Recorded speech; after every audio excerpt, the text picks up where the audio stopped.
میری خاطر تو نے کیوں اپنی جان خطرے میں ڈال دی سہراب؟ تیری تو پہلے ہی حالت اتنی خراب ہے، پھر تو نے ابھی اپنی منگیتر اور بہن راہیلہ کو بھی ڈھونڈنا ہے۔ ان کا اللہ مالک ہے، میرا بھی اللہ مالک ہے، تو بس بھلا چنگا ہو کر یہاں سے جتنی جلدی ہو سکے چلا جا۔ کہتی ہوئی چنبیلی نے اپنا چہرہ دوسری طرف کر لیا۔ کیا ہوا، مجھ سے اکتا گئی ہو تم؟ میں نے یوں ہی ہلکی مسکراہٹ تلے کہا۔ اس نے ایک دم میری طرف چہرہ گھمایا اور اپنے نازک ہاتھ کی ہتھیلی یکدم میرے ہونٹوں پر رکھ دی، لیکن دوسرے ہی لمحے کچھ سوچ کر اس نے یکدم ہٹا لی اور بولی، ایسا کیوں کہتے ہو؟ میں بھلا تم سے کیوں اکتانے لگی؟ لیکن تم کچھ بھی نہ بولو اور نہ سوچو۔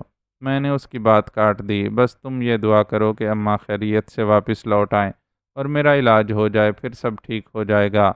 وہ ایک ٹک میری جانب گہری گہری نگاہوں سے تکتی رہی۔ اس کے گداز لب مرتعش تھے، یوں جیسے کچھ انکہے جذبات کے سمندر میں بے چین الفاظ کی کشتیاں کسی ساحل کی آس میں ہلکورے لے رہی ہوں۔ میں کھانا لاتی ہوں، وہ یہ کہہ کر میرے پاس سے اٹھ کر چلی گئی۔ میں سوچتا رہ گیا۔ چنبیلی ایک خوبصورت اور سیدھی سادی سی دیہاتی لڑکی تھی، ایسی لڑکی جسے اپنے خوابوں کے شہزادے کا انتظار ہوتا ہے اور وہ اپنے اندیکھے شہزادے کے خیالوں اور خوابوں میں سپنے بنتی رہتی ہیں۔ اب تک اس کے دل پر کسی شہزادے نے دستک دے دینی چاہیے اب تک اس کے دل پر کسی شہزادے کو دستک دے دینی چاہیے تھی۔ یہ بھی اچھا ہی ہوا تھا کہ میں نے اپنے بارے میں بھی اسے صاف صاف بتا دیا تھا، اس سے کچھ بھی نہیں چھپایا تھا۔ باوصف اس کے میں چنبیلی کی آنکھوں میں اپنے لیے بہت کچھ دیکھ رہا تھا۔ ہمدردانہ جذبات کا الگ انداز ہوتا ہے اور اپنائیت کا الگ۔ میں کسی خوش فہمی کا شکار تو نہ تھا، نہ ہی مجھے اس کی ضرورت تھی، لیکن چنبیلی کا اس طرح اچانک تڑپ کر میرے منہ پر ہاتھ رکھنے کا انداز اور اس کی آنکھوں میں درد کی لہر نے مجھے بہت کچھ باور کرا دیا تھا۔ تاہم مجھے تسلی تو تھی کہ ہم دونوں ہی اس حقیقت سے واقف تھے کہ چنبیلی میری اور میں اس کی جس قسم کی بھی مدد کر رہے تھے وہ محض انسانیت کے اعلیٰ جذبات کی مراج اور ہمدردی کے سوا اور کچھ بھی نہ تھا۔ لیکن تعلق خاطر کا جذبہ بھی اپنے اندر بہت قوت رکھتا ہے۔ یہ تیسرے دروازے سے آ کے اندر کی دنیا اتھل پتھل کر ڈالتا ہے، ثابت قدمی کو تہس نہس کر دیتا ہے۔ اس کے در آنے کے بہت سے خفیہ دروازے ہوتے ہیں اور اندیکھے بھی۔ وہ میرے لیے کھانا لائی۔ اس کا چہرہ مجھے کچھ اترا اترا سا نظر آنے لگا۔ کچھ سوچ کر میں نے بھی اسے چھیڑنا مناسب نہ سمجھا۔ اس کی صبیح پیشانی پر ان گنت سوچوں کی لکیریں کسی ادھورے خواب کا بننا ظاہر کر رہی تھیں۔ وہ خاموشی اور جھکی جھکی نگاہوں کے ساتھ کھانے کے برتن میرے سامنے رکھ کر اندر جانے لگی تو میں نے پکارا، چنبیلی۔ وہ مڑی۔ تم کھانا نہیں کھاؤ گی؟ میں نے پوچھا۔ مجھے بھوک نہیں ہے۔ تو پھر مجھے بھی بھوک نہیں ہے، میں نے بھی اسے جواب مسکت عطا کر دیا۔ وہ ایک دم سے بڑی بڑی گھنیری پلکیں پھیلا کر مجھے تکنے لگی۔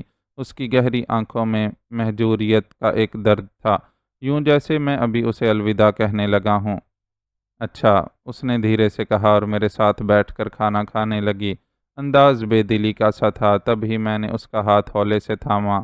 جب وہ منہ میں نوالا ڈال چکی تو بولا، چنبیلی، زندگی کے راستوں میں بہت سے لوگ آتے جاتے اور ملتے بچھڑتے ہیں، یہی زندگی ہے، اداس مت ہونا۔ مجھے آخر تو ایک دن یہاں سے جانا ہی ہے۔ تم نے پھر ایسے کیوں کہا تھا کہ ہم تم سے اکتا گئے ہیں؟ اس نے ہولے سے شکوہ کیا۔ اوہو، تم ایک ہی بات دل کو لگا بیٹھی ہو۔ میں نے تو یوں ہی مذاق میں کہا تھا۔ ماحول کی اداسی کو دور کرنے کی غرض سے میں مسکرا کر بولا، کیا تم مجھے ایسا ہی کم ظرف سمجھتی ہو؟ تم اور اماں تو میرے لیے نجات دہندہ ثابت ہوئی ہو۔ قبر میں زندہ لیٹنے والے ایک ایسے شخص کو تم دونوں نے سنبھالا دیا جو واقعی ایک زندہ لاش کی مثل تھا۔ یہی نہیں، اب اماں میری صحت یابی کے لیے کتنا بڑا خطرہ مول لے کر اور اپنی جوان بیٹی کو خطرے میں چھوڑ کر طویل پیدل سفر پر جا نکلیں۔ یہ میں بھول سکتا ہوں؟ کبھی نہیں، کبھی بھی نہیں۔ پہلی بار چنبیلی کی آنکھوں میں مسرت چمکی۔ وہ کچھ شوخ سی ہو کر بولی، میں نے بھی مذاق میں ہی تمہیں چھیڑا تھا، چلو کھانا ختم کرو۔ ہم دونوں ہی مسکرانے لگے۔ کھانے سے فارغ ہو کر ہم دونوں باتیں کرنے کے ساتھ اماں کی واپسی کا انتظار کرنے لگے۔ تمہیں مہلت تو مل گئی ہے، لیکن اب اس نقلی خزانے کی کہانی کو کہاں تک چلا سکتے ہو؟ سمد یار، بہت اتاولا ہو رہا ہے، مجھے ڈر ہے کہیں غصے اور جلاہٹ میں آ کر وہ تمہیں کوئی نقصان نہ پہنچا دے۔ وہ گہری فکر مندی سے بولی، میرے لیے اتنی مہلت کافی ہوگی۔ میں نے یقین سے کہا، اسے میں نے الجھا دیا ہے، دولت کا محض لالچ بھی آنکھوں پر پٹی باندھ دیا کرتا ہے، اب وہ میرے کہنے پر مجبور رہے گا۔ لیکن کب تک؟ آخر تو تمہارا جھوٹ کھل جائے گا، عارضی صحیح، مگر تب تک میں اسے سبق سکھا چکا ہوں گا، اور تم دونوں کو بھی یہاں سے بخیر و عافیت کسی اور محفوظ جگہ چھوڑ دوں گا، تاکہ پھر دوبارہ آبادی والے یا سمدیار جیسے بدنیت تم لوگوں کو تنگ نہ کریں۔ میری بات سن کر اس کی آنکھوں میں یکدم مسرت چمکی، اسی لہجے میں بولی، ہیں کیا واقعی تم مجھے اور اماں کو بھی اپنے ساتھ لے جاؤ گے؟ وہ ایسے میں بڑی معصوم لگی، مجھے اس پر ترس آنے لگا۔ میں بولا، تم مجھے کیا اتنا ہی خود غرض سمجھتی ہو کہ میں بھلا چنگا ہونے کے بعد تمہیں اور اماں کو ان کے رحم و کرم پر چھوڑ جاؤں گا؟ کمال ہی کر دیا تم نے تو چنبیلی، میں ہنسا۔ چنبیلی کا اندازہ درست نکلا۔ سپہر تک اماں لوٹ آئی۔ اماں کے بخیر و عافیت لوٹ آنے پر چنبیلی سے زیادہ مجھے مسرت ہوئی تھی، مگر بیچاری کی حیت قضائی دیکھ کر ہم دونوں ہی پریشان اور متفکر ہو گئے۔ پیادہ سفر کی دشوار گزار مسافت اور موسمی تغیر و تبدل نے اماں کی حالت ناگفتبا کر دی تھی۔ میری صحت یابی کی خاطر اس ضعیف خاتون نے اتنا بڑا خطرہ اور مصیبت مول لی تھی۔ وہ سرحد پار انڈین فورسز کے ہاتھوں پکڑی بھی جا سکتی تھی۔ اس بیچاری نے میری خاطر بڑا رسک لیا تھا، یوں جیسے وہ واقعی میری سگی ماں ہو۔ چنبیلی اپنی ماں کی تیمارداری میں لگ گئی۔ رات تک اماں کی حالت سنبھلی۔ اس نے چنبیلی کو بگچی کھولنے کا کہا۔ میں اور چنبیلی حیرت اور بڑی اشتیاق بھری نظروں سے اسے دیکھنے لگے۔ اس بھاگی بوٹی کو دیکھنے کا تجسس مجھے بھی تھا۔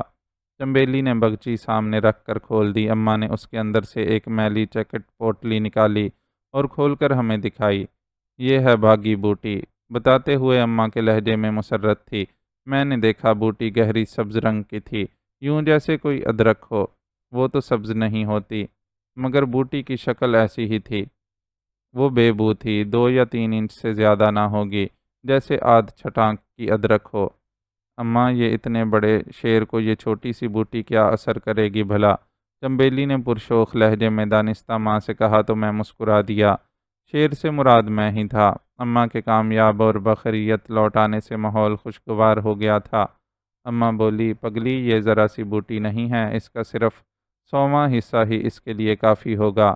ابھی اماں کو یہاں کے حالات وغیرہ کے بارے میں ہم نے کچھ نہیں بتایا تھا کہ اس کی غیر موجودگی میں یہاں کیا کچھ ہو چکا تھا، کیسی قیامت آتے آتے رہ گئی تھی وغیرہ۔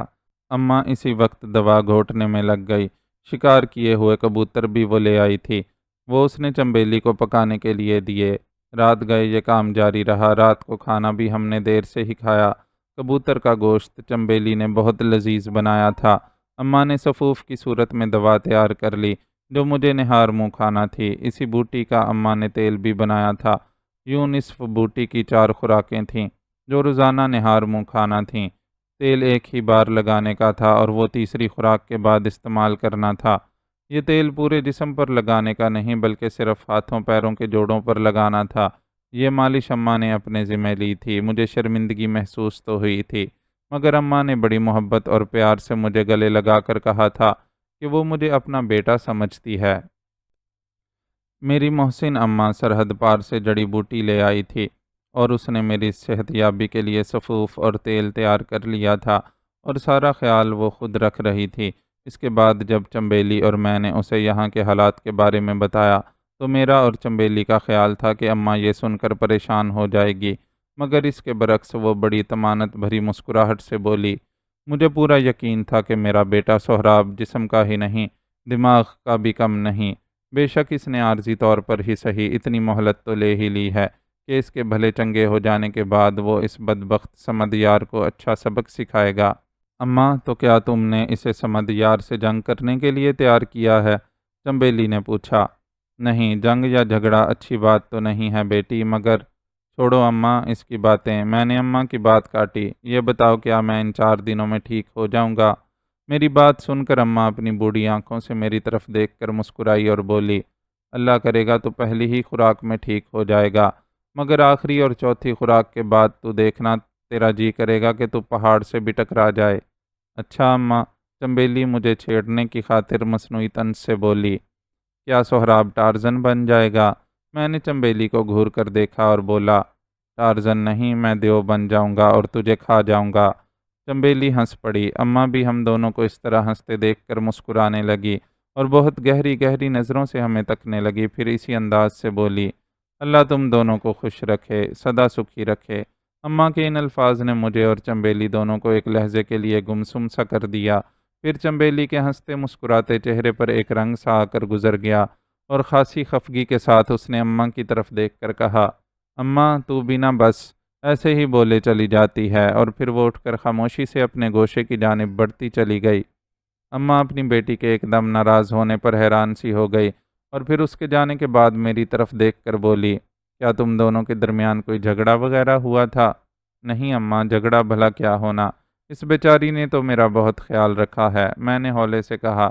جھلی ہے، شرما گئی، اماں مسکرا کر بولی، لیکن پھر شاید اس کی تسلی نہیں ہوئی اور وہ بھی اٹھ کر بیٹی کے پیچھے چلی گئی۔ میں کچھ بھول رہا تھا ان جذبات اور احساسات کو جو ایک ماں کی اپنی جوان اور کنواری بیٹی کے لیے ہمیشہ سے ہی ہوتے ہیں، اور میں شاید یہ بھی بھول گیا تھا کہ مجھے اپنے بارے میں صرف چنبیلی کو ہی نہیں بلکہ اماں کو بھی سب بتا دینا چاہیے تھا۔ جوان بیٹیوں کی مائیں ایسی ہی ہوتی ہیں، انہیں اپنی نہیں بیٹی کی فکر سب سے زیادہ ہوتی ہے۔ اگر اماں بھی میرے اور چنبیلی کے بارے میں ایسا کچھ سمجھ رہی تھی تو یہ ایک فطری بات تھی، اس میں کسی کا قصور نہ تھا۔ کھانا کھا کر ہم سو گئے۔ صبح صادق مجھے چنبیلی نے آ کر جگایا اور بوٹی کا بنایا ہوا سفوف کھانے کو دیا۔ اماں نے کہا تھا کہ سہراب کو کہنا یہ دوا کھانے سے پہلے 3 بار بسم اللہ اور ہووش شافی پڑھ لے۔ چنبیلی بولی، ساتھ ہی سراہی سے پانی کا آدھا گلاس بھر لائی۔ میں نے اس کے ہاتھ سے پڑیا لی اور اپنے منہ میں رکھی۔ چنبیلی کے ہاتھ سے پانی کا گلاس لیا اور دوا کے ساتھ پی گیا۔ دوا بے بو اور بے ذائقہ تھی۔ ابھی دوا کھائے مجھے چند ہی سیکنڈ ہوئے تھے کہ مجھے پیٹ میں درد سا محسوس ہونے لگا۔ میں یہی سمجھا کہ نہار منہ کھانے سے شاید معدے پر زور پڑا ہو۔ میں نے کوئی شکایت نہ کی۔ چنبیلی چلی گئی۔ میرے پیٹ کا درد بڑھنے لگا۔ درد ایسا ہی تھا جیسے اینٹھن ہو رہی ہو اور معدے میں کوئی سوئے سے سوراخ کر رہا ہو۔ مجھے یہ سوچ کر تشویش ہوئی کہیں دوا کا کوئی الٹا اثر یا ری ایکشن تو نہیں ہو رہا۔ میں نے چنبیلی کو آواز دی، شاید اس تک آواز نہیں پہنچی تھی۔ میں نے دوبارہ اسے اور اماں کو یکے بعد دیگرے پکارا، ساتھ ہی اپنے دونوں ہاتھوں سے پیٹ پکڑ کر فرشی بستر پر ہی دوہرا ہو گیا۔ درد اس قدر شدید تھا کہ مجھ سے اب پکارا بھی نہیں جا رہا تھا۔ میں کراہنے لگا، ایسا لگا جیسے میری زندگی ختم ہو رہی ہو۔ دوا نے شاید الٹا اثر دکھا دیا تھا۔ مجھے حیرت تھی کہ اماں اور چنبیلی کہاں چلی گئی تھیں۔ کم از کم اماں یا چنبیلی کو تو موجود ہونا چاہیے تھا۔ کوئی نئی یا تجرباتی دوا کھانے کے بعد اس کے ماں بعد اثرات کے خیال سے اماں کو موجود ہونا چاہیے تھا۔ درد اس قدر شدت اختیار کرنے لگا کہ میری آنکھوں تلے اندھیرا چھانے لگا اور حواس جانے لگے۔ کنپٹیوں کی سنسناہٹیں ایک گونج کی صورت سنائی دینے لگیں۔ ایسی بے بسی اور جان کنی والی موت کا تو میں نے کبھی تصور بھی نہیں کیا تھا۔ پھر میں دنیا و مافیا سے بے خبر ہو گیا۔ ہوش آیا تو کسی کو میں نے اپنا جسم دھیرے دھیرے سہلاتے پایا۔ میرا اوپری جسم برہنہ تھا۔ اماں میرے کندھوں اور بازوؤں پر مالش کر رہی تھی۔ ایک چھوٹی سی شیشی قریب پڑی تھی، اس میں وہی گہرے سبز رنگ کا محلول تھا جو بقول اماں کے بھاگی بوٹی سے بنایا ہوا تیل ہی ہو سکتا تھا۔ چنبیلی کو بھی میں نے قریب بیٹھے دیکھا، تاہم اگلے ہی لمحے میں چونک پڑا۔ ایک تو یہ کہ میرے پیٹ کا درد بالکل ٹھیک ہو چکا تھا، اور دوسرا چنبیلی کی کشادہ آنکھوں میں نمی اتری ہوئی تھی اور وہ بڑی درد بھری نگاہوں سے میری جانب تکے جا رہی تھی۔ مجھے ہوش میں آتا دیکھ کر وہ اپنائیت سے ذرا مسکرائی۔ اماں تم دونوں کہاں چلی گئی تھیں؟ میں نے پوچھا۔ دوا کھاتے ہی میری حالت بگڑ، ہمیں سب معلوم ہے، اماں نے میری بات کاٹ کر عجیب سے لہجے میں کہا۔ مجھے دوبارہ حیرت کا جھٹکا لگا۔ آپ کو معلوم تھا؟ مگر پھر آپ دونوں؟ ہاں، وہ پھر درمیان میں بولی، جو شخص پہلی بار یہ بوٹی استعمال کرتا ہے اسے اسی قسم کا دورہ پڑتا ہے۔ میں نے ہی چنبیلی سے کہا تھا کہ دوا دینے کے فوراً بعد سہراب کے قریب سے اٹھ کر اندر آ جانا۔ بیچاری بہت دکھی ہو رہی تھی تمہارے لیے، کئی بار وہ تمہیں سنبھالنے کو لپکی بھی، مگر میں نے روک دیا۔ اگر تمہیں یہ تکلیف نہ ہوتی تو اس کا مطلب یہ ہوتا کہ دوا تم پر بے اثر ہو گئی اور اس کا استعمال جاری رکھنے سے کوئی فائدہ نہیں ہوتا، مگر خدا کا شکر ہے کہ تمہارے پیٹ میں اٹھنے والی اینٹھن نے اس دوا کا اثر دکھا کر مجھے مطمئن کر دیا۔ وہ اپنی بات ختم کر کے خاموش ہو گئی۔ میں بے اختیار ایک گہری ہمکاری لے کر رہ گیا۔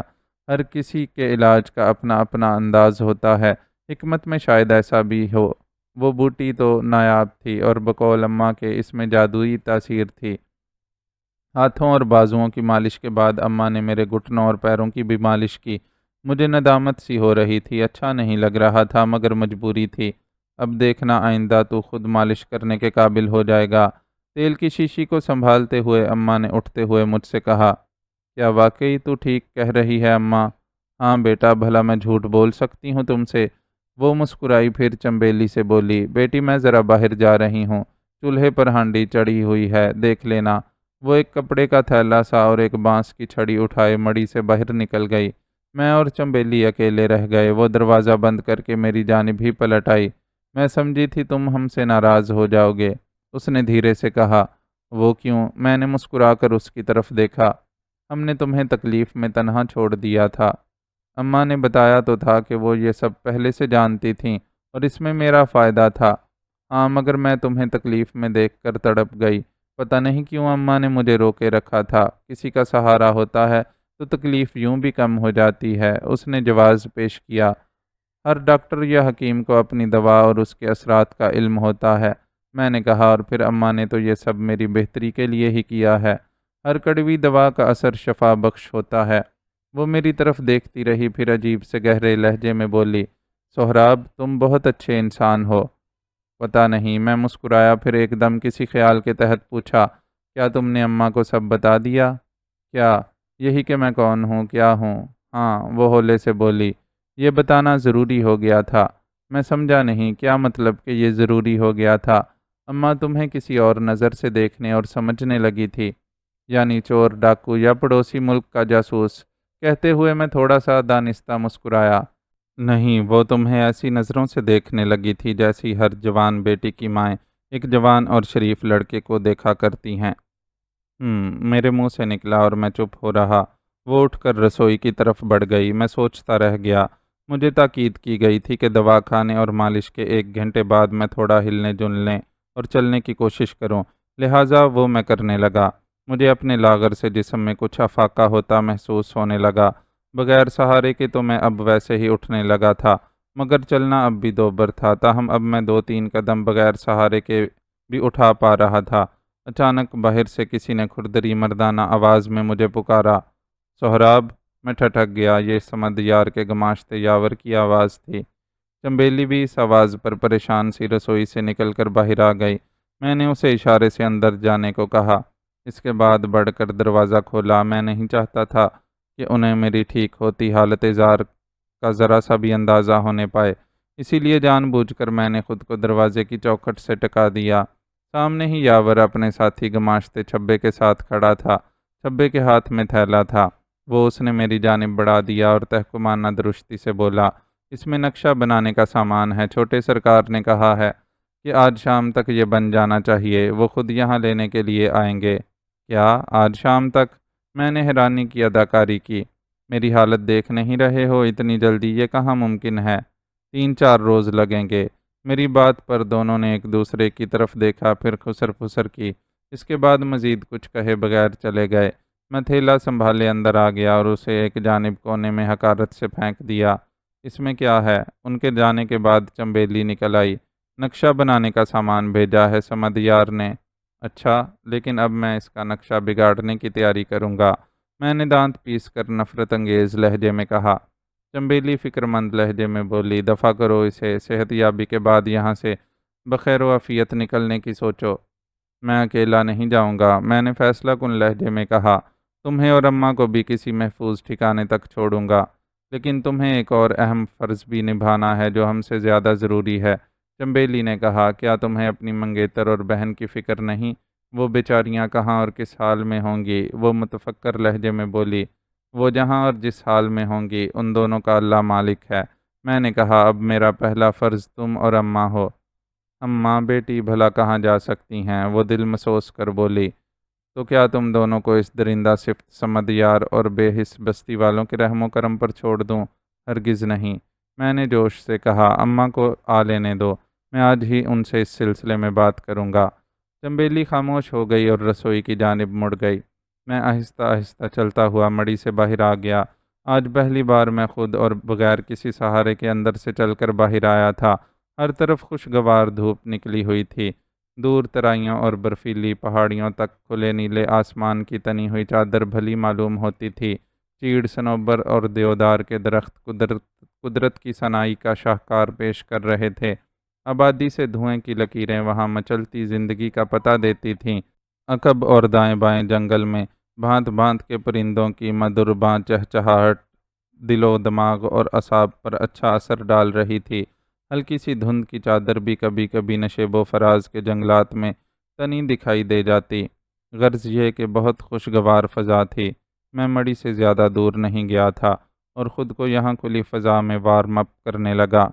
ایک جگہ مجھے درخت کا شہتیر گرا نظر آیا۔ وہاں ایک بڑا سا پہاڑی پتھر بھی پڑا تھا۔ میں اس طرف گیا اور اپنی جسمانی طاقت کو آزمانے کی خاطر اس گرے ہوئے بڑے سے شہتیر کو ہلانے جلانے لگا۔ ساتھ ہی پہاڑی پتھر پر اپنی پشت ٹکا کر زور آزمائی کرنے لگا۔ اتنی سی مشقت سے ہی مجھے اس سرد موسم میں بھی پسینہ آ گیا۔ آج اتنا ہی کافی سمجھ کر میں واپس مڑی میں آ گیا۔ اتنی دیر میں اماں بھی آ گئی۔ وہ جنگل سے کچھ پھل سبزی اور اپنے بچھائے ہوئے کانٹا جال میں پھنسے کبوتر بھی لے آئی تھی۔ مجھے دیکھ کر اماں مسکرائی، تاہم اب اس کی مسکراہٹ میں ایک اداسی بھی شامل تھی۔ میں اس کی وجہ سمجھ سکتا تھا۔ ہم تینوں نے مل کر دوپہر کا کھانا کھایا اور فارغ ہونے کے بعد میں نے اماں سے یہاں سے کوچ کرنے کا موضوع چھیڑ دیا۔ سہراب بیٹے، تم جہاں جانا چاہو جا سکتے ہو، مگر میں اور چنبیلی کہیں نہیں جا سکتی۔ مجھے اماں کی بات پر حیرت ہوئی۔ میں نے کہا، کیوں اماں، آپ دونوں کیوں نہیں جا سکتی؟ اماں نے میری طرف دیکھا۔ اس کے جھریوں بھرے چہرے پر فکر و تشویش تھی۔ وہ بولی، بیٹا سمد یار اور اس کے بھیڑیا صفت ساتھی کہیں بھی ہم ماں بیٹی کو چین سے نہیں بیٹھنے دیں گے اور نہ ہی وہ ہمارا پیچھا چھوڑیں گے۔ اماں، تم نے تو بڑی عجیب بات کہی۔ میں نے کہا، یہاں تم کون سا محفوظ ہو؟ کیا تم اس رات والا حملہ بھول گئیں؟ مجھے تو ابھی تک اس کے تصور سے ہی لرزہ طاری ہو جاتا ہے۔ یہ تو اللہ نے مدد کی اور میرے دماغ میں ان سے نجات پانے کی ترکیب آ گئی، ورنہ میں کیا کر سکتا تھا؟ تمہاری بات بھی ٹھیک ہے، لیکن یہاں کم از کم پولیس اور دیگر لوگوں کی مدد کا تو سہارا رہتا ہے۔ مجھے اماں کی بات بہت ہی بے وقوفانہ لگی۔ حیرت بھی ہوئی کہ اتنی عمر میں بھی ہمت اور حوصلے والی ہو کر اماں ایسا کہہ رہی تھی۔ پھر اس سے پہلے کہ میں کچھ کہتا، چنبیلی ماں سے بولی، اماں، یہاں کون سا لوگ مصیبت میں ہماری مدد کو آ جاتے ہیں؟ پولیس بھی ان بڑے لوگوں کی مٹھی میں ہے۔ سب ان کی ہاں میں ہاں نہیں ملاتے۔ اماں نے اپنی بیٹی سے کہا، گاؤں کے زیادہ تر لوگ انہیں سخت ناپسند کرتے ہیں۔ وہ تو بیچارے ڈر کر خاموش رہتے ہیں۔ اور پھر یہ تو بتا، بھلا ہم جائیں گے بھی کہاں؟ شہر یہاں سے میلوں دور ہے۔ تب وہاں تک پہنچنے سے پہلے سمدیار اور اس کے آدمی ہمیں راستے میں ہی دھر لیں گے۔ ہم یہاں پھر بھی محفوظ تو ہیں، انہیں بھی ڈر رہتا ہے۔ اماں، معاف کرنا، آپ کی سوچ غلط ہے، میں نے بالآخر اماں سے کہا۔